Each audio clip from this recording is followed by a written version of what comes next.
They say, oh, well, do you promote abstinence? No, I don't. I do not promote abstinence. Oh, goodness. I want you to talk about this. Recently, you and I did Harley Initiated Live. Yeah. You said that in a very churchy setting. Yeah. And I could see if you gasp around the room. No, I don't promote abstinence. I promote sexual health and wellness. I promote sexual pleasure, and I promote consent. I look at people having the information, because when we have information, that makes us aware. And so when we're aware, we're able to make choices. Yeah. And when the choices come, we're able to have freedom in the choices. This is an uncomfortable conversation. I'm not giving you, the sex is not the King James Version. If you get the King James Version of sex, I don't want your sex. You said, you never talk about sex in the bedroom. No, you never want to wait till your clothes are off. When your clothes come off, you're most vulnerable. If I just get in here, he gonna know. Yeah. Well, if I just get in here, she gonna know what Telepathy. to do. And if you are not avant, I can read your mind. Right. People always talk about you schedule sex. Schedule sex just looks like disappointment on the calendar. And I've never in my life wanted to schedule disappointment. I have never in my life looked on the calendar and said, my God, look at disappointment. Look at me dead in the face. Can't wait till Friday for disappointment.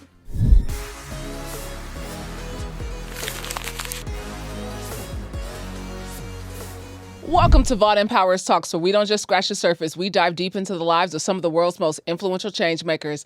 I'm your host, Brandi Harvey. Y'all, we got a good one. It's the season opener for season 3. And y'all, I got my homegirl, my best friend in the building. Karli Harvey Raymond is a thriving entrepreneur. Together with her husband, they have acquired multiple insurance agencies and carved out a lane for themselves in the financial services industry. Karli's true passion can be experienced while taking the stages of some of the world's most luxurious events as a Mistress of Ceremonies in countries like South Africa, Bermuda, and the Cayman Islands, just to name a few. As a certified sex educator, Karli dedicates herself to empowering women to experience the pleasure they deeply desire and deserve. Karli has been featured in Essence Magazine, Sheen Magazine, the Redefining Wealth podcast, and the Harley Initiated Show. Karli is a 2024 Hallmark Mahogany Honors Award recipient. Karli believes love is a boomerang. What you give out most certainly comes back to you. Vaught Empowers Talks welcome wife, mother, sex educator, confidence coach, and my best friend, Karli Harvey Raymond, to the show. They said a real one was in the building. They said a real one was in the building. Honey, you put pen to paper on that one, friend. Okay. Yes, you did, honey. You better tell him who I am. Tell him who I am. Well, listen, I am so excited. You are back on the show, Karli. I'm back. You are back. The first back. time we had you on the show, you were with Ben, your husband. Yes, yeah. Y'all are rolling into 10 years of marriage this year. Yes, 10 years. This is 10 years, yes, right? To God be the glory. For the things he has done. Okay. I never would have made it. Yeah, okay. Yeah. Well, Yeah. look, you know what? Everybody, when you were on the show, they said, oh my God, Karli is so hilarious. I could sit and listen to Karli all day. Did they? They did. It was just a few. Oh, well, all right. It was just a few. Well, let's get a few more. Listen, today. I'm so excited. You are the season opener. This is our season 3. I'm so excited to be here. Yes. Yes, thank you for having me. Yeah. Confidence coach, sex educator, Yes. wife, mother, Yes. MC. Yes. Uh-huh. Yes. I wear multi-hats. I'm multi-dimensional. You are. Yeah. You're multidimensional. I tell people this, I think sometimes when people look at us as twins and sisters, and for those of you who are out there who don't know. Because they're about to say it. They're gonna say, I didn't know she was a twin. I had no idea. Steve Harvey got twin daughters. Yes. All right. Let's just do that. Let's get that out the way. Yeah. You got it out of the way. We Yeah. are twins. Yeah. Yeah, we are twins. But you know what? I think sometimes, Karli, and I want to start this off in this conversation because you and I are twins. We lived together for the majority of our lives. Yeah. We lived together until you got married. Yes. Yeah. We went to college together. Yes. We were roommates. Yes. All of those things. Yes. And I think sometimes people may think that we may not operate in boundaries in our relationships, and we have real clear boundaries. Absolutely. Yeah. I think that's what makes our relationship healthy, and I think that what is one of the aspects that helps us continue to thrive is the fact that we give each other the space that we need in order for us to win in each area of our life. Like we don't overstep. Yeah. We give each other the space and grace. And there are also times where we may say something that might be out of pocket to one another, and then we say, all right, I'll talk to you later. All right. That's a boundary too. Just getting off the phone. When you know you've done something, you said something you shouldn't have said. You know what? Let me remove myself. That's a boundary. It is a boundary. One of the things, with you are about to celebrate 10 years of marriage, which is a great milestone. It is. Yeah, it's a great milestone. Yeah, millions didn't make it. Millions didn't make it. Okay, millions didn't make it. Many are called. But few. Well, I don't know if they're chosen or they just, it get tricky up in it. Yeah. It get tricky. I can imagine. But one of the things I said to you in my toast as your maid of honor, Yes. is that I will always be a friend to the marriage. Yes. And I believe over this 10 years, I have served as a friend to your marriage. Yeah, I think it was beautiful. I think it takes time to really understand what that really means. Yeah. How do we encapsulate what does being a friend to the marriage, what does that mean? Being a friend to the marriage does not mean giving your unsolicited advice or opinion. Being a friend to the marriage says, hey, are you looking to vent right now? Are you looking for just a safe space to vent, or are you looking for advice? Sometimes I'm just looking for a place to vent. And the one thing in venting with my sister is that I won't say she ever quite takes my side. If you're looking for that, I think that's also a part of being a friend, is not taking a side. Because if I call my sister to call you to complain, or, just have a passionate conversation about grievances, there's no HR to go to in a marriage, Right. There's no human resources department. So, sometimes, when our therapist isn't available, I use my friend, But even with that, you always tell me, you say, now, what did you do? Because I've known you your whole life. I've known you 42 years. And I got a head start on everybody. She said, you ain't easy. You listen. No. And you've made a carbon copy of yourself with And my son.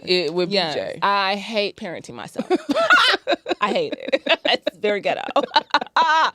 Very ghetto, ladies and gentlemen, because I have the boy version of me. Yeah. And so as witty as I am, as funny, and, as quickly as I can snap it out, back. yeah. Yes. My son is He's equal. yeah. He's just as he quick. holds up the mirror to me. Yeah. And so, sometimes it's hilarious. I'm parenting a person who makes me laugh. He cracks me up. And then there are times where I'm like, oh my God, get the bill, And then I'm like, oh, you don't hit your kids. You hit your kids. Don't hit your kids. That's a good one. Yeah, that's a good one. Let's just skip over that. I will. I don't have a problem with that. But here's the thing, I think, Karli, too, is, you've evolved so much, right? Yeah. Most people don't know that you started off your career as a hairstylist. Yes. You were a hairstylist and wardrobe stylist for many years. Yes. Worked out in L.A. under Elgin Charles for the legendary Elgin Charles. Mm-hmm. Went to Vidal Sassoon for hair school Yeah. after college. Yeah. And then you moved here to Atlanta. So you've always been, your hair, of course, when people see her, her hair is always laid. If it's not laid, it's under a baseball cap. It's under a hat, yes. But you start off your career as a hairstylist. Yeah. Then once you got married, part of the stipulation, of you getting married, being kind of set a rule after you got the ring, right? What was the rule? Then you have to get your insurance license. Oh, Well, that's so funny. So my husband has been in insurance probably Almost 20 years. 20 years. And has created a great lane for himself. He's very successful in insurance. So I look at him as like the insurance guru, like all things insurance, like he knows it. And before we got married, we were engaged, and he was like, oh, I think it'll be so good at selling insurance. I was like, absolutely not. Like, nothing about that sexy or cute, right? But then I saw like, oh, you can make a lot of money, like a lot of money. And so, I'm like, ching, ching, dollar signs. And what's more motivating than money? Yeah, I would love to say it was purpose. I would love to say it wasn't purpose, Karli. No, it wasn't your purpose-driven life that led you to financial services. No, it wasn't. I would love to say it was. I just feel the passion, purpose behind. No, I mean, really, it was yes, I can help build generational wealth for my family. And that's really what it was. It was, yes, I can help people along the way. So before we got married, I got my one of my insurance licenses. I remember because it was 3 times a charm. Baby. The struggle. The struggle was real. The struggle. Yeah. Because when you are not in insurance, it's foreign language. It's like, it's like, well, what? The who?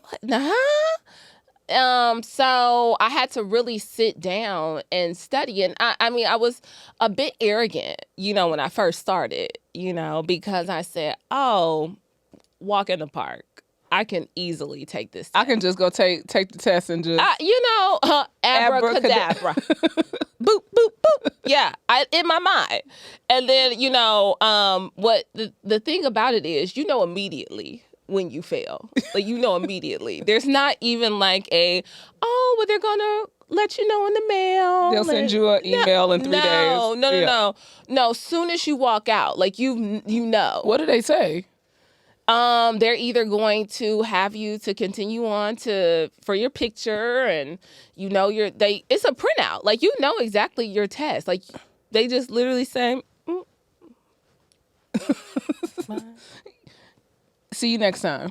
Try harder. Yeah. And they just walk out. So you took the test 3 times. Multiple times, yes. For my PNC, my auto and home. Yeah. Yes. It took you a couple tries, but you made it. Yeah.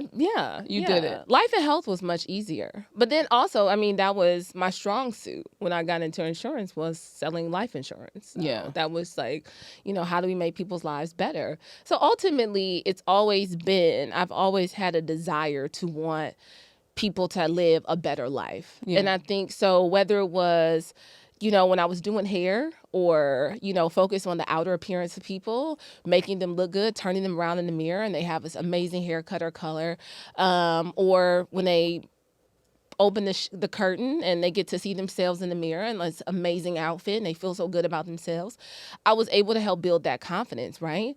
So everything I've always done has been centered around how to make people feel good about themselves. Yeah, because you had a slogan that you live by. It used to be on your voicemail. On my voicemail. Back in the day. Yes. When you have voicemails and people listen to them and actually left messages.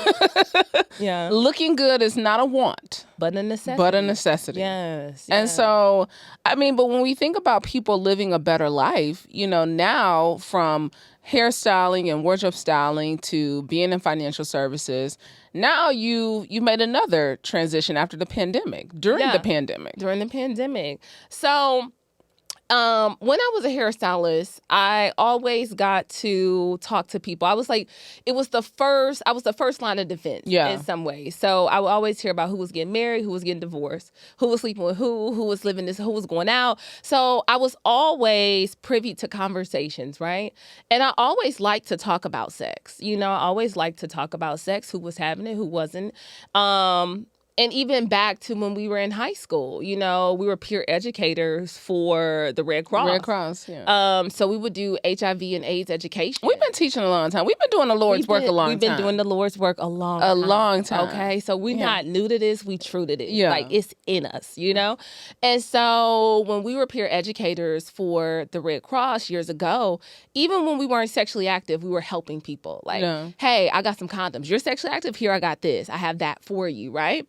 So sometimes even when you're not experiencing it, you can still be of service, And so as a hairstylist, I was always talking to people about sex. And so really during really just having conversation with one of my girlfriends, she was going through a divorce and she was getting back out dating. She was getting back out into the world and seeing herself in a new way. And really trying to figure out what her new experiences would be, after being in a long-term relationship. And then being over 40. Yeah, being over 40 and transitioning. How do you go from being in a long-term partnership with someone, you've only been with this person sexually for 2 decades, And then how do you build your confidence to get back out there to say, I want to be in a new relationship. I want new love. I want new experiences. And that takes courage. And so I got to be a sounding board for her. But in a way, it started me in coaching women on to not just focus on the outer, but like, how do we delve deeper into the inner parts and inner workings of us when we're in transition, but we still desire love, sex, intimacy, but we still want to do it in a way that suits where we are, that we do it well, that we're healthy. So that was really the focus, So I really got to, after talking with her, I said, you think I should get certified? And I always tell Brandi, Black people love when you get a certification. They believe you. They got you. You got a certificate. As soon as they give you a certificate, they say, "Oh, she knows something. She knows something. She got a little juice. She done learned to sell something. She got a little certificate. Somebody signed it. Boom, credible. And so you got certified. I got certified. Got a certificate. I got a certificate. Somebody signed it. Put a little stamp. Boom. Here we are. I love that for you. I love that for you. Certified. She's certified. So you went through Dr. Rachel. You went through Dr. Rachel's Institute. Yeah, Dr. Rachel's Institute. But since then, I've done a number of courses. Like, I do a lot of online courses. You do a lot of work. I'm constantly studying. I'm constantly reading. And just understanding this. When you study sex, you understand the nuances of sex. You understand why people do the things they do, why they sleep with the people they sleep with, why they interact with the people they interact with, why there is an attraction to certain people. And so I've learned that in talking to women, I've come to understand the things that they deeply desire, but the things that they're afraid to talk about, the things that they're afraid to say. But also in that, men find space, Oh, now y'all, and this little sidebar, because Karli has held many a class after we tape this show, y'all. It becomes Vault After Dark. Y'all don't know. It never makes the cut for the camera. It never makes the cut. It's too raw. Too raw. Too raw. Too raw. Okay, we want Brandi to still get her YouTube coins. Okay? However that works out. So sometimes it's a little too raw. But in this becoming a sex educator, I mean, you've learned a lot about yourself, but you've learned a lot about women when you talk to them and men. Yeah. And I think in part of what, in what you and I have talked about, it really comes down to communication. A lot of it is communication, and I think it even part of why I got on this journey was, I was really deeply in tune to my own sexuality. Even as a younger person, even when I wasn't having sex, I knew who I was. I was strong in my decision-making skills and my discernment when it came to who I wanted to have sex with, who I did not want to have sex with, right? And that takes work. Because it's not always easy for people to use their voice when it comes to not being a part of situations that are sexual that can turn very quickly. And so that's why, even when people now they say, oh, well, do you promote abstinence? No, I don't. I do not promote abstinence. Oh, goodness. I want you to talk about this, why you don't promote abstinence, because recently you and I did Hardly Initiated Live over In Your Year Strong with Dr. Trim. Mm-hmm. And we were on the stage, and you said that in a very churchy setting. Yeah, for sure. Yeah, you said that you didn't promote abstinence, and I could see if you gasp around the room. Right. But the one thing I know is I'm very comfortable with the gasp. Yeah. I'm very comfortable with having the tough conversations because I do know sex is very taboo and it's hard for people to talk about sex. It's very hard to have the conversation. And so I know that my goal and what I've been called to do is to help make the conversation around sex easier, to make it more engaging. But no, I don't promote abstinence. I promote sexual health and wellness. I promote sexual pleasure, and I promote consent. Yeah. And so I don't look at things as being one-sided, I look at people having the information, because when we have information, that makes us aware, okay? And so when we're aware, we're able to make choices. Yeah. And when the choices come, we're able to have freedom in the choices. Oof. Freedom in the choices. Yeah.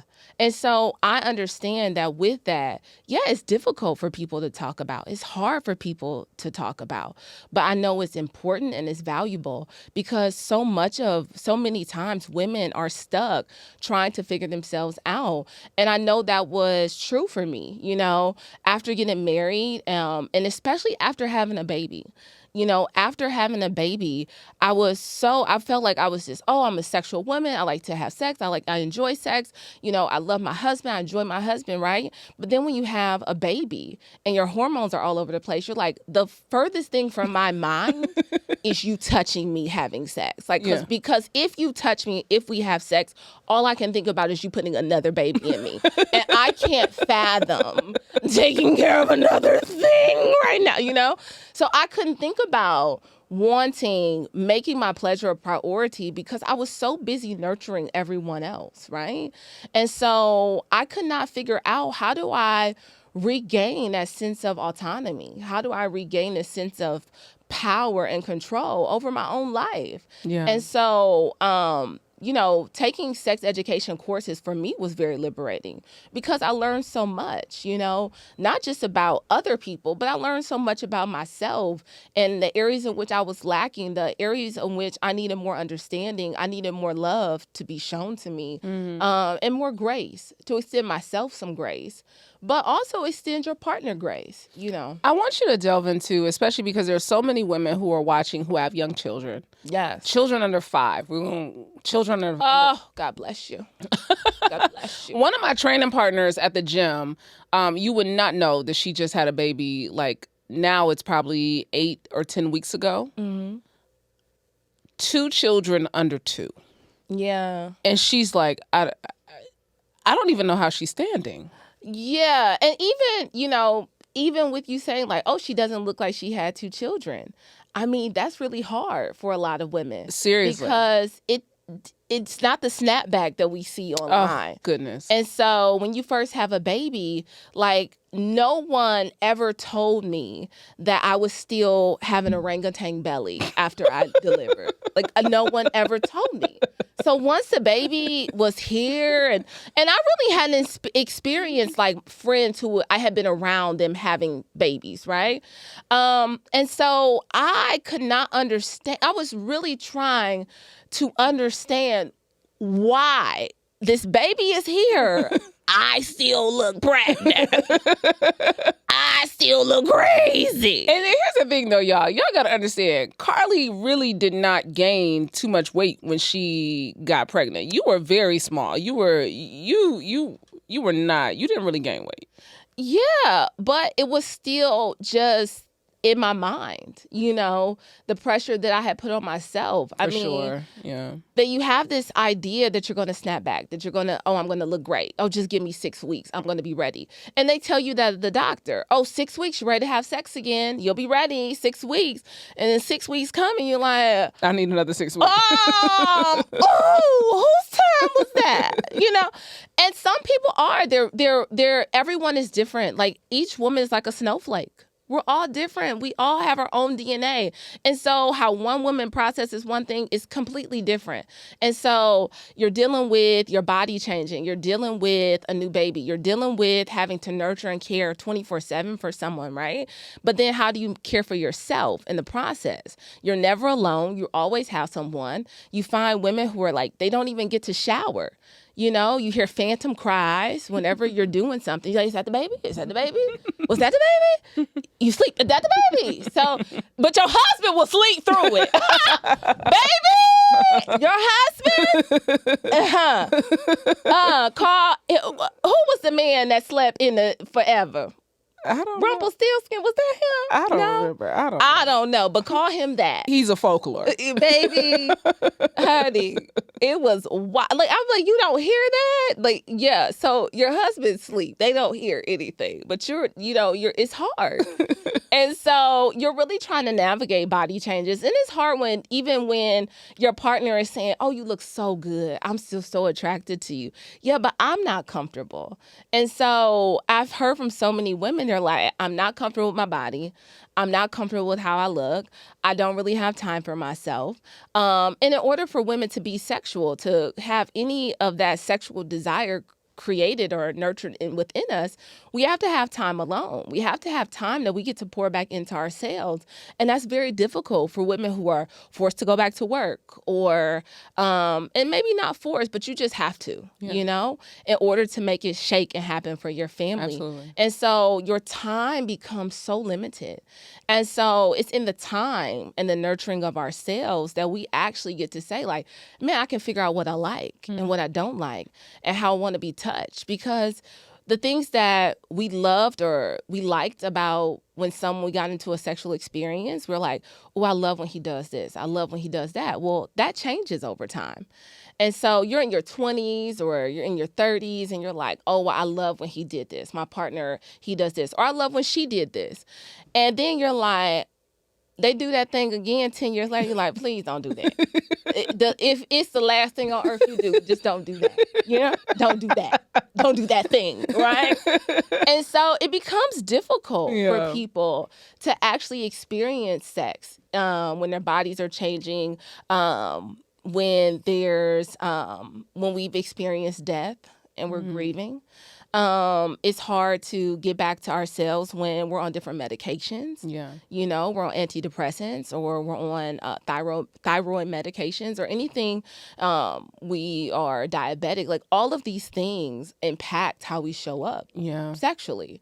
And so it's really trying to navigate new ways of being and new ways of understanding our bodies, just as we age, but definitely if you have small children. Yeah, navigating new ways of being.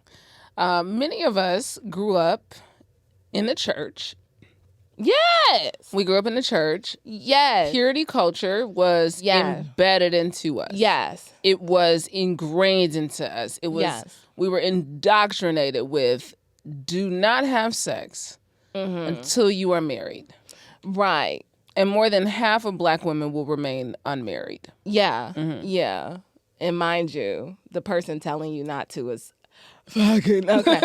So it's a little difficult, right? Yeah. So yes, grew up in church. You and I both grew up Antioch Baptist Church, Cleveland, Ohio. Shout out to Antioch. Shout out. It was a way. Look, I thank God for Antioch. Yes, it gave us guardrails. It kept us safe. It was a place that our confidence was able to grow. We were able to thrive, even when school didn't feel great and school didn't feel safe.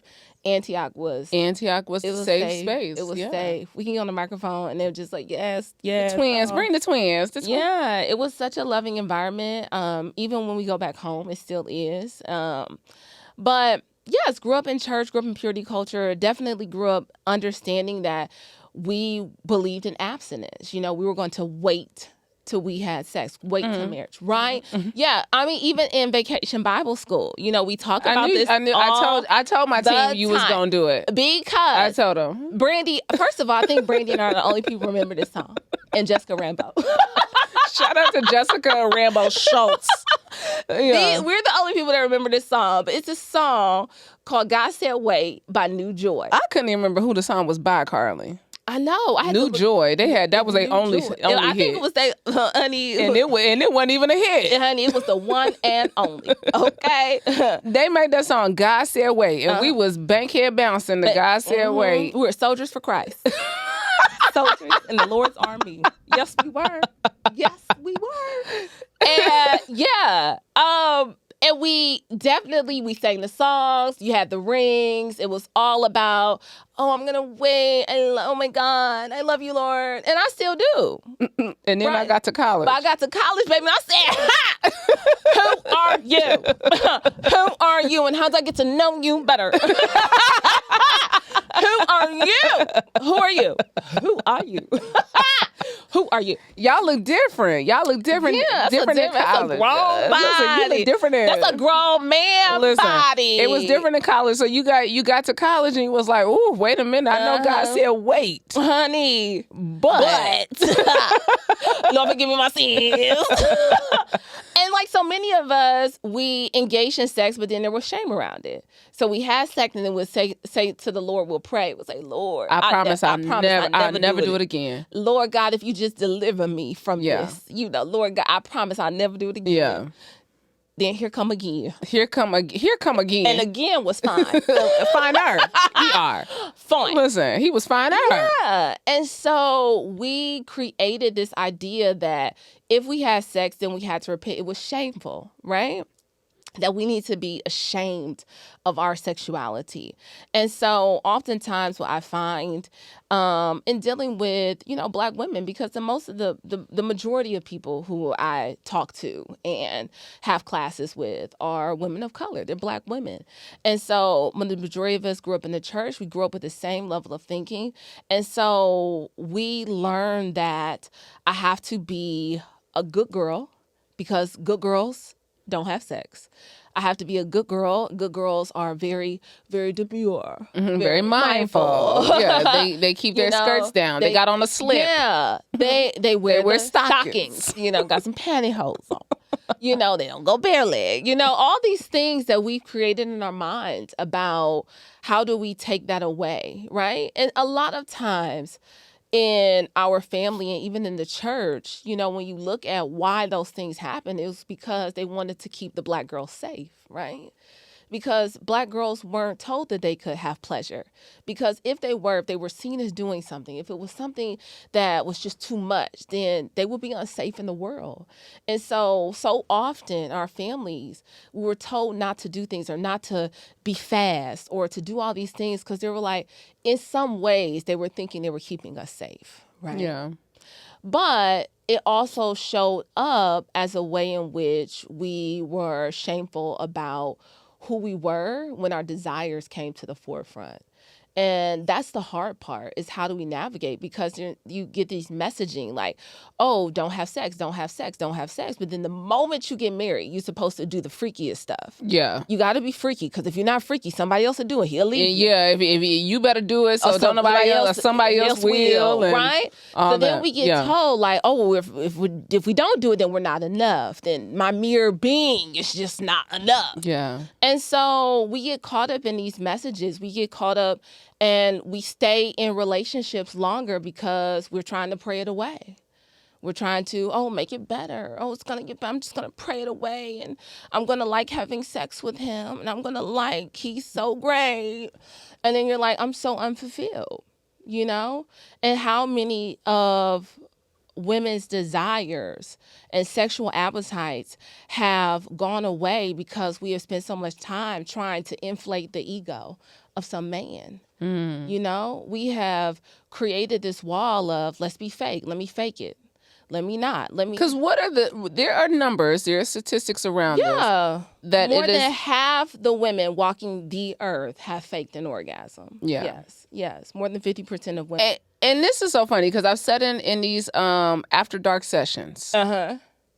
And men have said so many things. Lord, the men always say, I know she ain't she can't fake. She can't fake. She can't fake. How do you know she's not faking? Her breathing. Her breathing. I'm looking at some of the teams. some of the tea. Her breathing. Some of Brandi smell staff members have said her breathing, her body, her legs shake. I said, do you know how many women have gained Academy Awards shaking? And they doing it all. They just trying to go back and watch They just trying to watch that little Netflix show. I'm just trying to get back to They just trying to watch a little Netflix. I got something on Apple TV. I'm trying to. She just said, Lord, Please, come on. She has won an Oscar, a Tony. Girl, She's an EGOT. She done got an EGOT. Girl, she got a Grammy. She got a soundtrack to that mug, too. She got a soundtrack to it, honey. So she started. But we get caught up in this idea that because we believe sex looks a certain way, or it's supposed to feel a certain way, or I've done this with my last part, earth-shattering, earth-shaking experience. I love how you say, Karli, you said nobody ever says they sex is mediocre. No. Nobody says they got mid-sex. No one ever in life have I experienced. Women say, oh, I got the best. Oh, well, I'm breaking them down left and right. They're crying behind me. Aquafina flow. Oh, I'm so good, honey. I done heard it. I've never heard a man say, yeah, I'm giving out this mid penis. It's very mid. It's very medium. It's very below average. It's very below average. But it gets the job done. Yeah. I've never heard that. But what I am hearing is people saying that they have amazing sex within themselves, but then they're complaining about it. That they're not experiencing it. And so that comes down to communication, right? So I've never heard anyone say that their sex is bad, but what they're experiencing is bad. Right. Right? And so how do we get away from, well, my sex ain't bad, but the experience is bad. Mm-hmm. But somebody having some bad sex with somebody. Somebody is having it. And so it's really having a deeper conversation. I think we have this idea that our partner's going to read our minds. Mm-hmm. Like, well, if I just get in here, he going to know.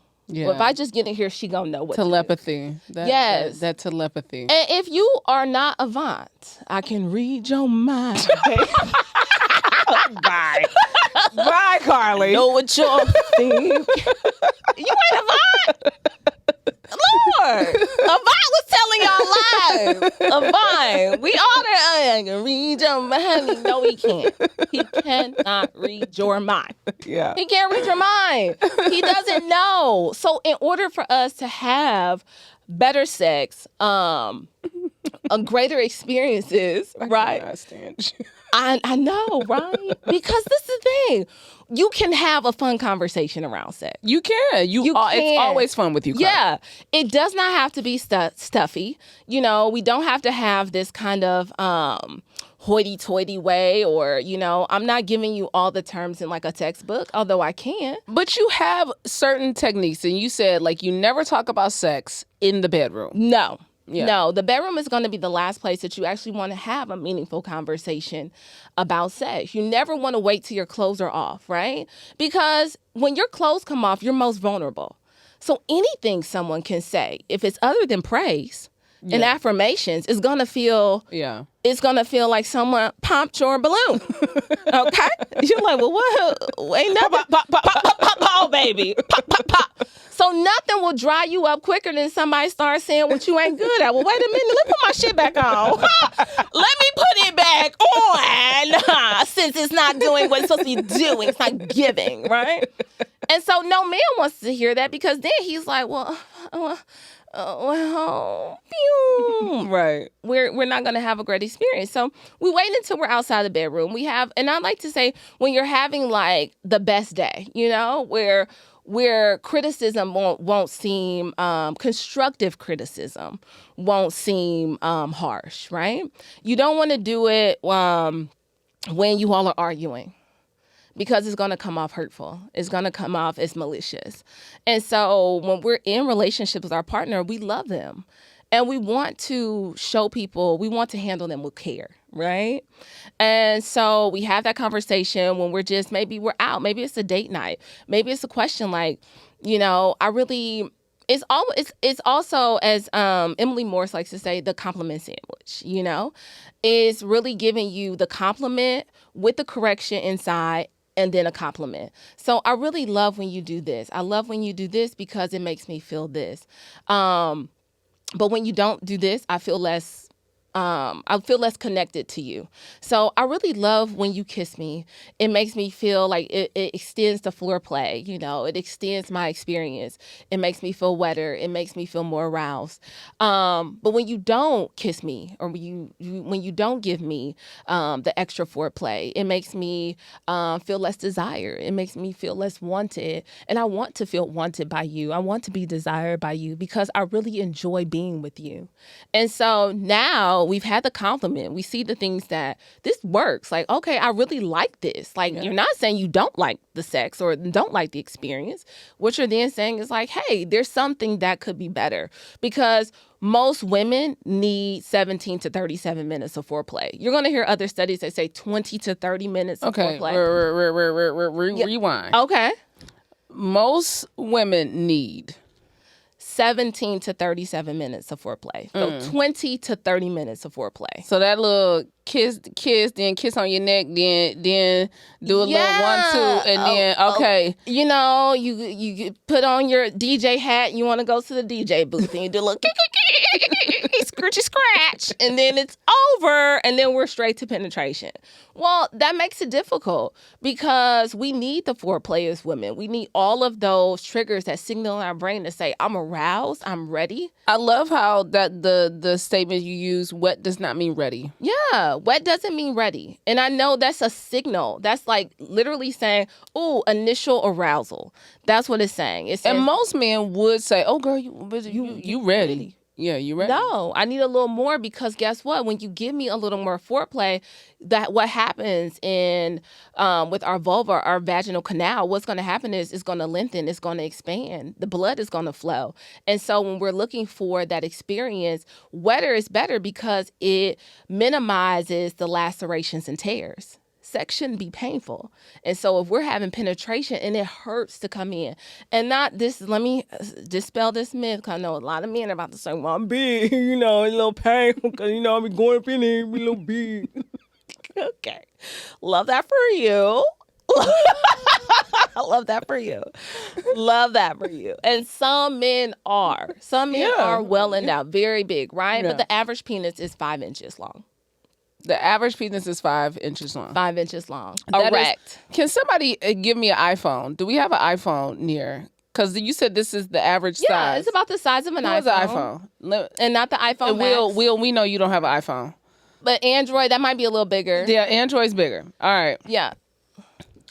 This is an iPhone. Yeah, about 5 inches. This is the average length of an erect penis right here. 5 inches. In the palm of your hand. And people always say, Karli, not black men. Not black men. Black men got big. Okay. It don't matter. It's going to be big and small in every race, every color. Mm-hmm. Size does not necessarily have to do with if they're black. So it just does not. Average, you're looking at like 5.1. Yeah, some averages, when you talk about black men, it's like 5.4, right? But the average size penis is within the 5-inch window, right? 5 inches. 5 inches. As I'm still holding this in my hand. I usually bring my tape measure. I forgot my tape measure. As a visual representation. Yeah. So when everybody's talking about Sweetie got a whole song, 8 inch, that's my type. I love that for her. I love that for her. I love that for her. I love that for her. And for some women, that is a thing. Yeah. That is a thing. You have some women who are just like, I'm into size, right? But most women, when you think about just the average woman, just like the average size man, like average women don't necessarily require an 8-inch penis. Because the vaginal canal is only 2 to 3 inches long, like 3.5 maybe, and then it will expand when we're aroused. But most women, you do have some that are larger. This is the thing. You have some that are smaller. You have some that are larger, that vaginal canal. And so some women, I've had women tell me in classes like, well, Karli, I like a bigger penis. And I'm like, well, that's fine. That's fine. But it's not necessarily the size of the penis, but it is the intention on how we have sex with each other. how we create intimacy with each other. So it's not necessarily the size. There's so many other factors. There's energy, there's connection, there's their feelings. It's all these things that, you know, even if he has a smaller penis, you overlook. You know, I'm so into you. I'm so into you. And it's not like, this is the thing, and I know, like, yeah, you're so funny. It's not the size though, right? It's not the size of the boat. It's the motion of the ocean. A lot of it has to do. Yeah, there is truth in that. There is motion. Oh, it's real true. Yeah, because most people are I think most people really don't have a concept. No one's pulling out a tape measure like, oh, I see you with this 8-inch. Like, they're not doing that. You know, but people do know what's comfortable for them, and they have a specific penis size or shape. You know, some men have more girth, some men have more length. So it just depends. But it's also men recognizing too, because porn has done a job on all of us. Yes. You know, especially with our men, you know, and that's why I say, like, men need grace, you know, in the sex space, because you have to understand they've been taught like, oh, I'm just taking her to Pound Town. If I can pound, then she's gonna feel it. The more I can give her, the more I can get down in them guts. Is that what they say? Mm-hmm. You know, right? Then it's gonna be more pleasurable for her. But that's not necessarily true, right? The G-spot is up inside of a woman. There's gonna be that little ridged, like upper wall, as I like to call it. You go in and up. That's why I like hook. You know, you create that movement with your fingers. Fingers do just as much as a penis. You know, at times. Okay. Yes.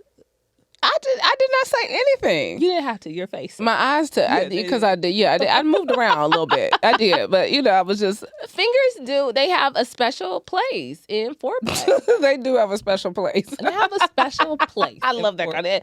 Fingers have a special place. They do. They do. Yeah. So I think when we talk about sex and we talk about getting the sex we desire and deserve, it's about communication, right? For sure. You know, no one's going to read your mind. No one's going to say like, oh, I know what you're thinking, so I know what to do.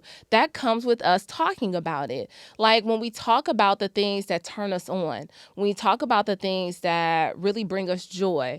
And even in my classes, I don't necessarily focus on just erotic pleasure, you know, because we think about pleasure and we think of it in a space of like, you know, touch, taste, smell, in a sense of like, oh, it has to be something sexual. Pleasure can be a number of places in our hearts, right? It can be, you know, I work out because I like the way my body feels. And because I work out, I feel better about myself. My confidence is there. I eat great food because it nourishes me. That's pleasure, right?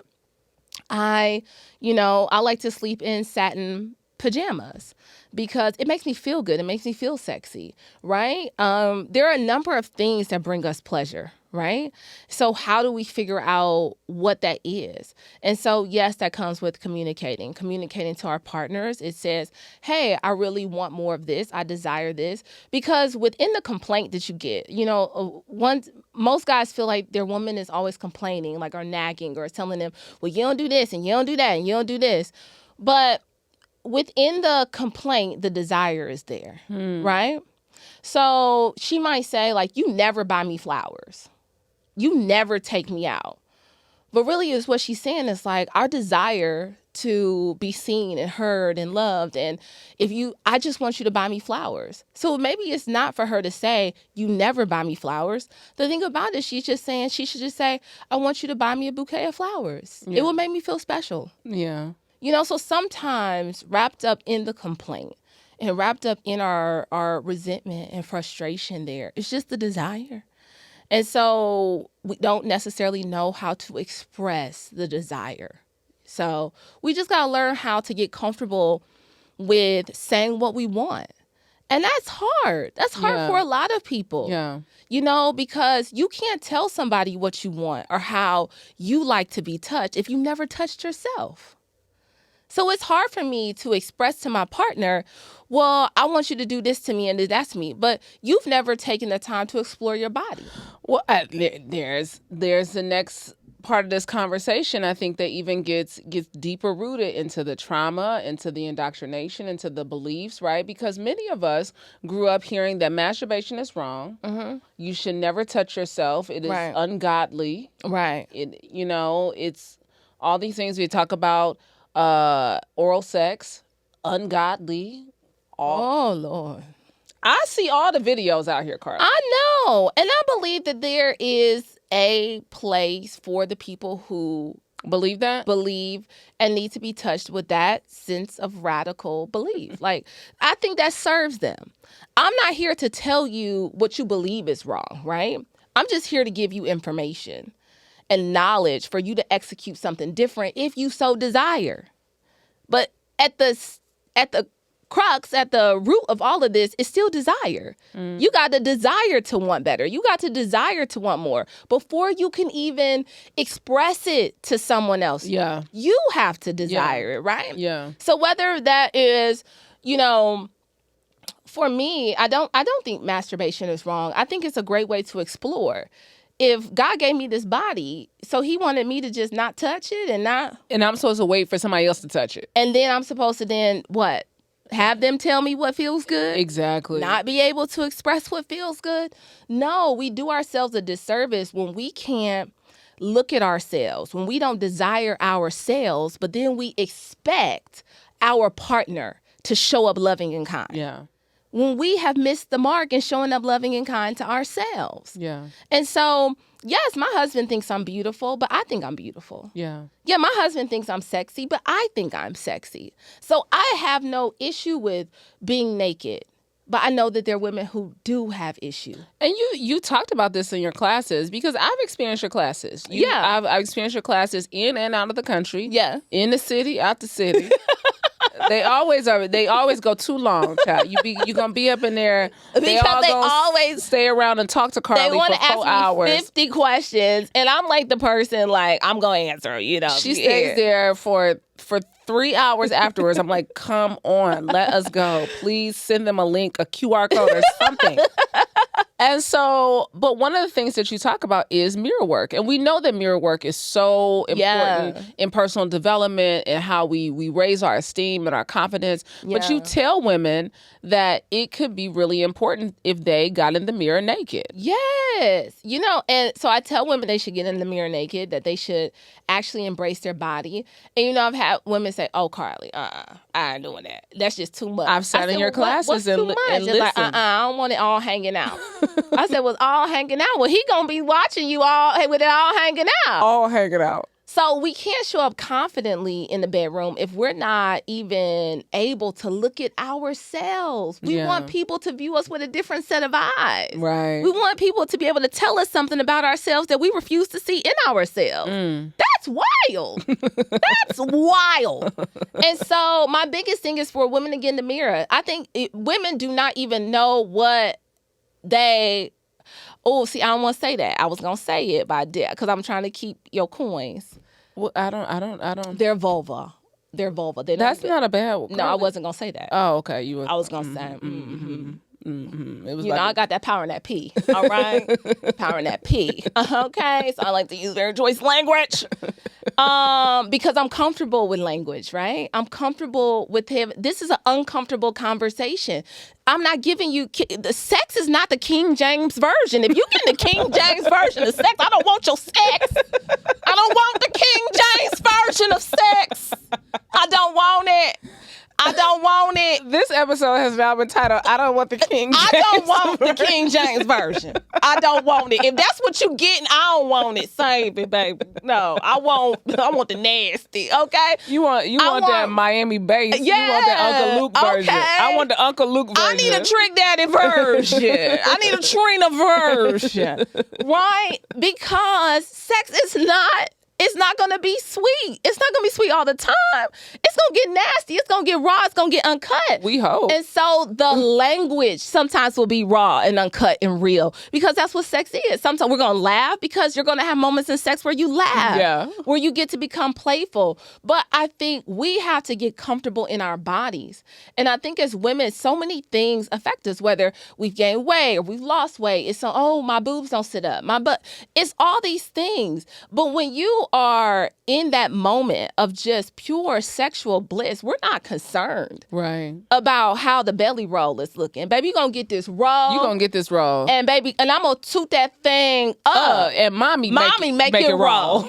Okay? Mommy going to make it roll. Okay? But we have to get that understanding that we are so beautiful. We're so beautiful, but we take every little thing and we use it against ourselves because we've allowed society to tell us what we're not, right? And so, yeah, I talk about mirror work. I talk about helping that being the confidence, but looking at yourself, touching your body in a way that brings you pleasure. There's so many erogenous zones on the body. You know, when people think about, they only focus on, I'm going to kiss you a little bit. Maybe I'm going to nibble on your neck. We go to the nipples, maybe do a little breast play. Then we like, oh, well, let me rub on the clit a little bit, or let me rub on his. Oh, didn't want to say that. You said it. Got okay. it. I know you told me. It's okay. It's okay. You were out there. Yeah. All right. Let me do it a little bit and just give them just enough. You know, just enough head. You know, just enough. Just enough. Not too much. It's your birthday. Oh, yeah.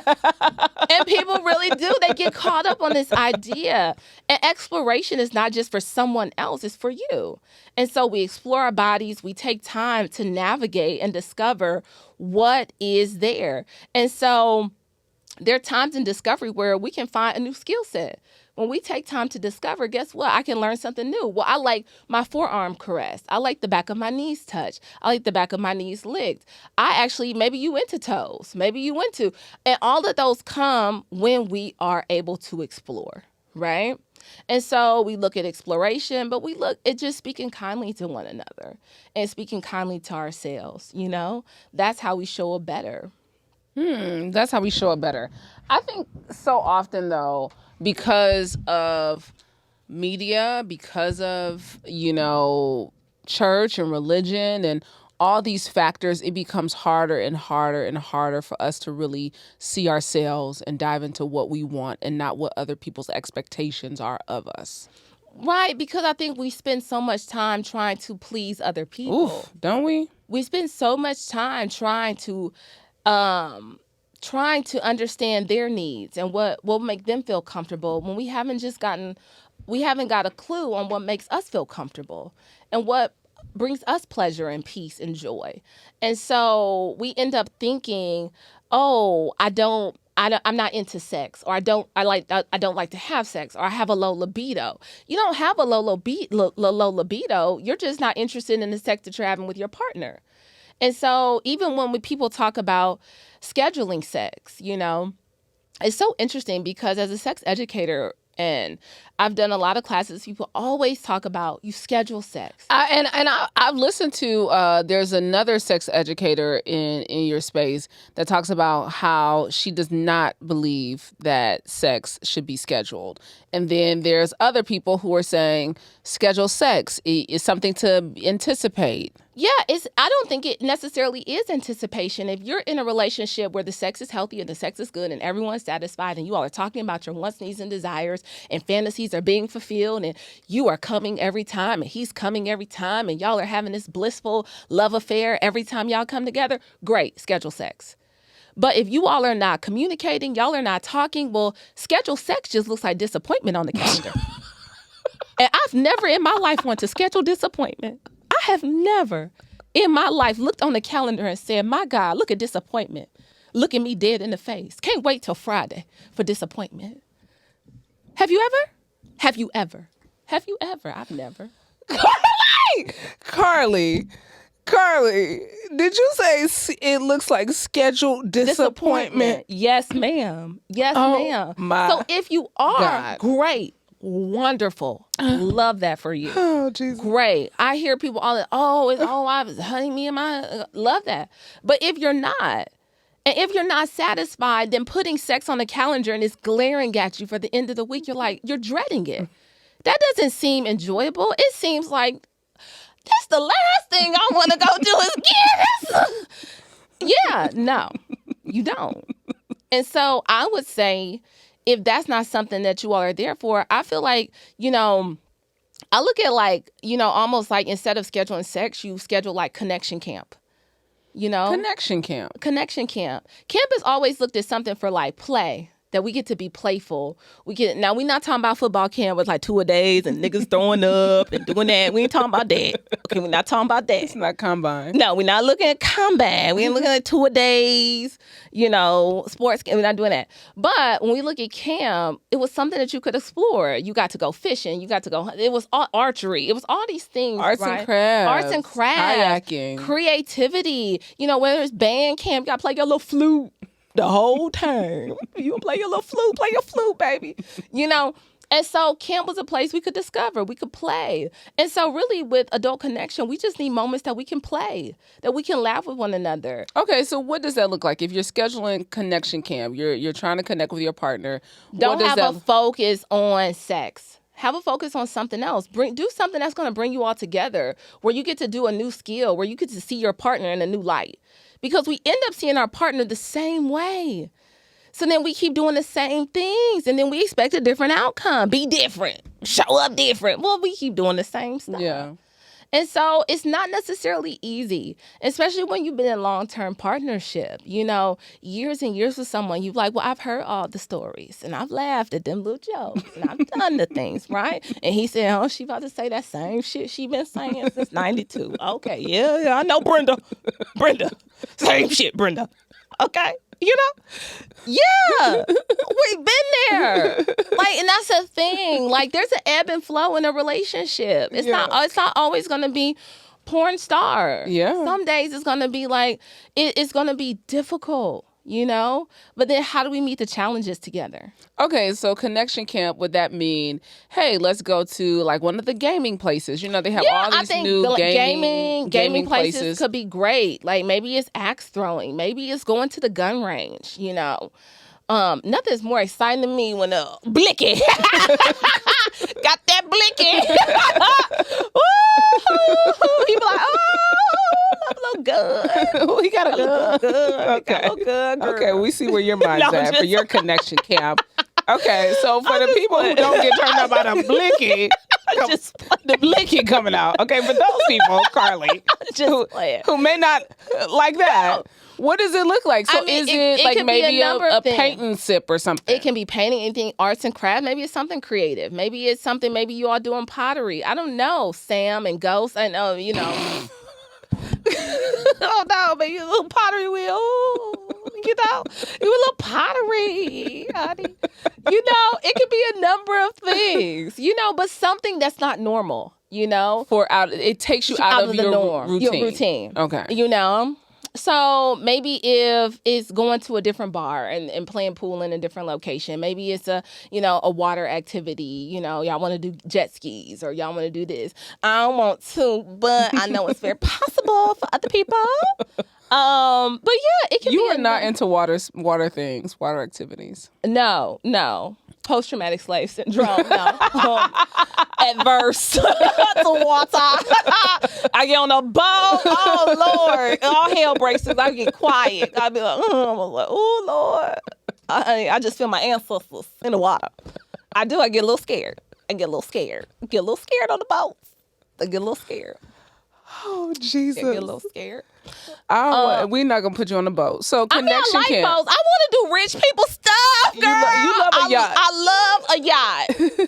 But I'm scared on the yacht a little bit. I go like the whole time. Yeah, I started humming Negro spirituals and stuff. I was like,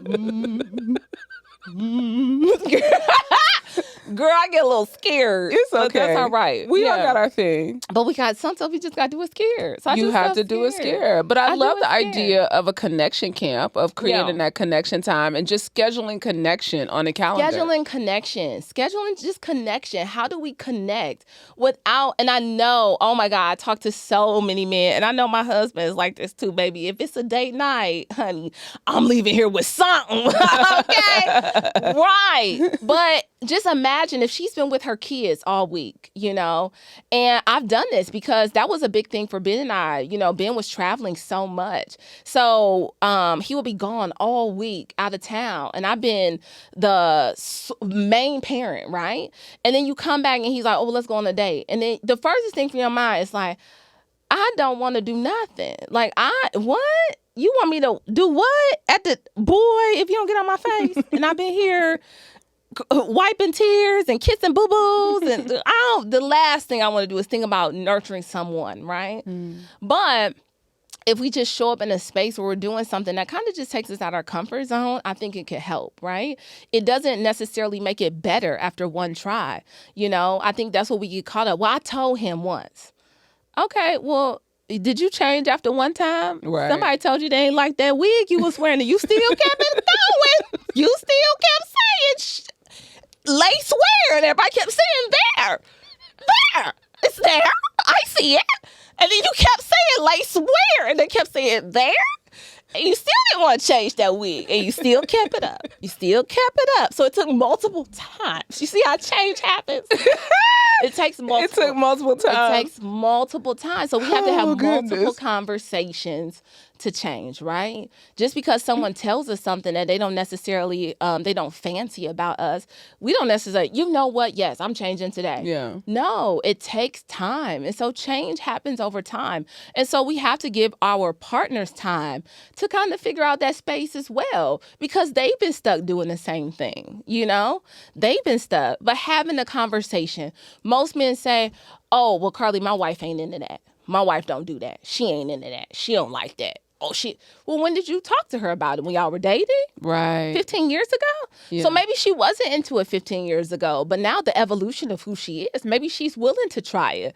But let's go back to have the conversation about, what do fantasies look like for us now? What does it look like for us to try something new? Are we open to having toys? Are we open to having new experiences? Are we open to maybe taking a class together? Are we open to going on a date to the sex toy shop and exploring what products? And I think that's a great date. Ben and I have done that on a date. So go to the sex shop after you go eat. It can be a simple little burger and fries meal. It don't got to be nothing elaborate. And then you take yourself over. It's open 24 hours. And then y'all get to laugh. It's like, well, what? Look at this. I know you ain't doing that freaky shit. You doing that freaky shit? You know, but we get to have a conversation. Yeah. And so that's the beauty of relationships. You know, we stay stuck because we choose to. You know, but the growth of who we could be, if we just showed up differently, if we just took the opportunity to understand and have a new type of conversation with our partners. And I know it's hard. I know it's difficult at times and it can be challenging, but how do we have a new conversation with our partners to retrain ourselves to get something better, you know? To get something better. Karli, as we begin to close out this interview, now, you know, this is like us talking on the phone, child. I know. I looked at the clock and said, oh, girl, it flew by. You are so great at your job. Thank you. I'm on my good black job, girl. Girl, honey. It's still DEI over here, and honey, girl. in full effect. Okay. We still got DEI over here, girl. We still got DEI at this good black job. Because we're keeping it diverse and inclusive. Everybody. Y'all thought it was just for the blacks. Here we go. Buckle up, Buttercup. It's going to get wild out here. Oh, I'm sorry. Go ahead. Okay. So as we begin to close out this interview, yes, ma'am. One word you are committed to in this season of your life. Oh, you know what? We talked about this. Our word for the year. We did a whole family thing. Like, what's your word for the year? I said, I don't have a word for the year. I got like a mantra. Mm-hmm. And so you don't have one word. Girl, do I look like a one word person? No. What? Karli, one word. Never.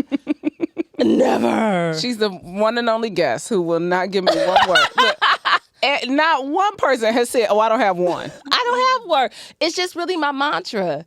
It's bust a move and let God use you. Bust a move. Bust a move. And let Bust a move. And you gotta say it. Just you gotta put some stank on that thing. Bust a move and let God use you. Bust a move and let God use Hey, honey, who can put that in one word? Not bust, not move. We need it all, baby. Bust a move and let God use you. Bust a move and let God use you. Karli. Do you know me? Hello? Is this thing on? Have we met before? Karli. Karli, there's nobody like you on the entire planet. I know. But you are my favorite person. One of one. You are my favorite person. And I love you back. Listen, I enjoy life with you. Yes. I love you and I like you. I love you too. And I like you too. They don't know you like I know you. They don't. Listen, on that note, Vault and Power Talks, another good one for the books. Karli, so good for you to join me. Season 3. You, Brandi. I love you. We are in the building. Vault and Power is another good one. Be sure to send this to somebody who needs to bust a move and let God use them. Until next time, I'm your girl, Brandi Harvey. Eat well, give a damn, move your body every single day. Peace.